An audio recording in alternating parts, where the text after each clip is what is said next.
பிரபாஸோட சாலார். இந்த படத்தோட கதை எப்படின்னா, காந்தாரான்னு சொல்லிட்டு ஒரு இடம் இருக்குது. அந்த இடத்துல இருந்தா பிருத்திவிராஜும் சரி பிரபாஸும் சரி அங்குள்ள பசங்க அந்த இடத்த யார் ஆளணுங்கிறதுல ஒரு பெரிய ஒரு பிரச்சனைகள் போயிட்டு இருக்கு, அரசியல் போயிட்டு இருக்கு. அந்த இடம் எப்பேற்பட்ட இடம்னா, ஆல் ஓவர் இந்தியாவுக்கு அவங்க தான் அரசியல் சட்டம்லாம் வச்சிருக்காங்க. அவங்க சட்டம் ஆல் ஓவர் இந்தியாவில் செல்லும். இந்தியா என்ன சட்டம் போட்டாலும் அங்கே செல்லாது. அதே மாதிரி அவங்க இந்தியாவில் ஒரு இடத்துல இருக்காங்க, அந்த இடம் இருக்குங்கிற விஷயம் ஜென்ரல் பப்ளிக் யாருக்குமே தெரியாது. இது ஒரு பக்கம் இருக்கட்டும். இப்போ ஸ்ருதி ஹாசன் ஃபாரின்ல பிறந்ததுலேருந்து வளர்ந்துட்டு இருக்காங்க. அவங்க அம்மாவோட அஸ்தியை கரெக்ட்னு சொல்லிட்டு இந்தியாவுக்கு வராங்க. சிசிடிவி ஃபுட்டேஜில் ஒரு குரூப் அவங்கள கண்டுபிடிச்சு அவங்கள பிடிக்கிறதுக்காக போகிறாங்க. அப்போ அவங்க அப்பா ஒருத்தர்கிட்ட சொல்லி எப்படியாவது பிரபாஸை கொண்டு போய் சேர்த்துருங்கிற மாதிரி சொல்லிடுறாரு.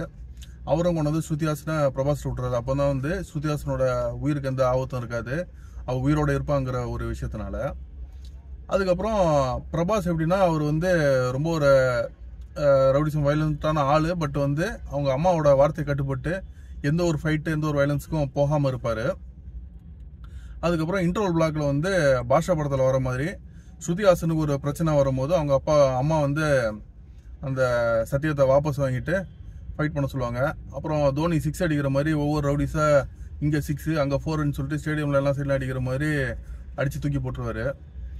இப்போ இவர் யார் என்ன ஏதுன்னு சொல்லிட்டு செகண்ட் ஹாஃபில் ஒரு ஃப்ளாஷ்பேக் ஸ்ருதி ஹாசன்கிட்ட சொல்கிறாங்க. ஸோ அந்த ஃப்ளாஷ்பேக் தான் மற்ற ஸ்டோரி நான் ஃபர்ஸ்ட் சொன்ன ஸ்டோரி படி வரும். ஸோ படம் எப்படி இருக்குது, ஃபர்ஸ்ட் ஹாஃப் பார்த்தீங்கன்னா ரொம்ப வேறு லெவலில் இருக்குது. நம்ம ஒரு பெரிய பிரமாண்டமான ஒரு படம், பெரிய ஆக்ஷன் படம்னு நம்ம எதிர்பார்த்துட்டு வருவோம். நம்ம எதிர்பார்ப்பெல்லாம் மீறி ரசிக்க வைக்கிற மாதிரி ஃபர்ஸ்ட் ஹாஃப் தாறுமாறாக வேறு ரேஞ்சில் இருக்குது. செகண்ட் ஹாஃப் பார்த்தீங்கன்னா ரொம்ப ஒரு தோய்வு அடைஞ்சிடுது. படம் அப்படியே ஸ்லோ சொல்லிட்டு படம் அப்படியே படுத்துடுது. ஆனால் கிளைமேக்ஸில் ஒரு 10 நிமிஷம் முன்னாடி திரும்ப படம் ஒரு விறுவிறுப்பாகி ஒரு லாஸ்ட் ஒரு 5-10 மினிட்ஸ் திரும்ப ஒரு ஹைப்லேயும் முடியுது. இது பார்ட் 1 மாதிரி படம் ரிலீஸ் பண்ணியிருக்கனால இது ஒரு கதை கம்ப்ளீஷன் வரல. ஃபர்ஸ்ட் ஹாஃபில் ஒரு ஸ்டோரி போகுது, செகண்ட் ஹாஃபில் பேக் ஸ்டோரி போகுது. பேக் ஸ்டோரியில் ஒரு விஷயத்த நல்ல ஒரு பஞ்ச் சொல்லி முடிச்சிருக்காங்க. இதுக்கப்புறம் என்ன நடக்குதுங்கிறதுக்கு கொஞ்சம் ஓரளவுக்கு ஆர்வம் இருக்கிற மாதிரி நம்ம பார்ட் 2 பார்க்கறதுக்காக படத்தை முடிச்சிருக்காங்க. அதுக்கப்புறம் ரோல்ஸ் பார்த்தீங்கன்னா, பிரபாஸ் வேற லெவல் ரோலு. அவர் ஒரு மாஸ் ஹீரோவா ஒரு சில படங்கள் நடிச்சிருந்தா கூட இந்த படத்தில் பார்த்தீங்கன்னா சீனே அவருக்கு மாஸ் கொடுக்குது. அவர் வச்சு மாஸ் ஹீரோவை காமிக்காமல் அந்த சீனு அந்த ஸ்க்ரீன் பிளே பண்ணி இந்த வேற கேரக்டர்ஸ் அந்த கேரக்டர் பற்றி பில்ட் பண்ணுறது எல்லாமே ரொம்ப மாஸாக ரொம்ப சூப்பராக வந்திருக்கு. ஸோ அந்த படமே அந்த கேரக்டரே ஒரு மாஸ் கேரக்டராக மாற்றிடுது. பிருத்திவிராஜோட கேரக்டரை கம்பேர் பண்ணும்போது பார்த்தீங்கன்னா பிரபாஸோட கம்மியான கேரக்டர் தான்.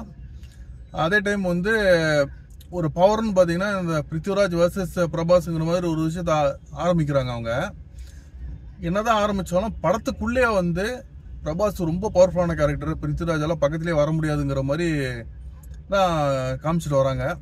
ஸோ பார்ட் 2ல் அது என்ன காமிக்கிறாங்கன்னு நம்ம பார்க்கணும். ஸ்ருதி ஹாசனோட மெயின் ரோல் ஃபர்ஸ்ட் ஹாஃப் தான். செகண்ட் ஹாஃபில் கதை கேட்குற மாதிரி தான் வருவாங்க. அவங்க ரோலை டீசெண்டாக தான் பண்ணியிருக்காங்க. அதுக்கப்புறம் படத்தில் வயலன்ஸ் ரொம்ப ஹெவியாக இருக்குது. ஃபர்ஸ்ட் ஹாஃபில் பார்க்குற வயலன்ஸ் எல்லாம் இன்ட்ரெஸ்டிங்காக இருக்குது. செகண்ட் ஹாஃபில் வயலன்ஸ் தேவையில்லாமல் திணிக்கிற மாதிரி படம் கொஞ்சம் லேக்காக நம்ம கதை விட்டு வெளில வந்தாலே நம்மளால் ரொம்ப ரசிக்க முடியாத மாதிரி செகண்ட் ஹாஃப் இருக்குது. ஓவராலாக படம் கண்டிப்பாக ஃபர்ஸ்ட் ஹாஃபுக்காக கண்டிப்பாக ஒரு முறை தேட்டரில் பார்க்கலாம். தேட்டருக்கு எக்ஸ்பீரியன்ஸ் நல்லாயிருக்கு. மியூசிக் ரொம்ப ஹெவியாக ரொம்ப லவுடாக இருக்குது. ஆனால் மியூசிக் நல்லா இருக்குது. நல்லா, ஏன்னா அந்த கேரக்டர்ஸ் எல்லாம் ஒரு கம்மி க்ரௌடில் நம்ம படத்தை பார்க்கும்போது உங்களுக்கு அந்த மியூசிக் தான் அந்த பிரம்மாண்டத்தை தூக்கி காமிக்குது. ஓவராலாக கண்டிப்பாக அந்த படத்தை ஒரு முறை பார்க்கலாம். என்னோட ரேட்டிங் ஒரு 6 to 7 out of 10 இந்த படத்துக்கு.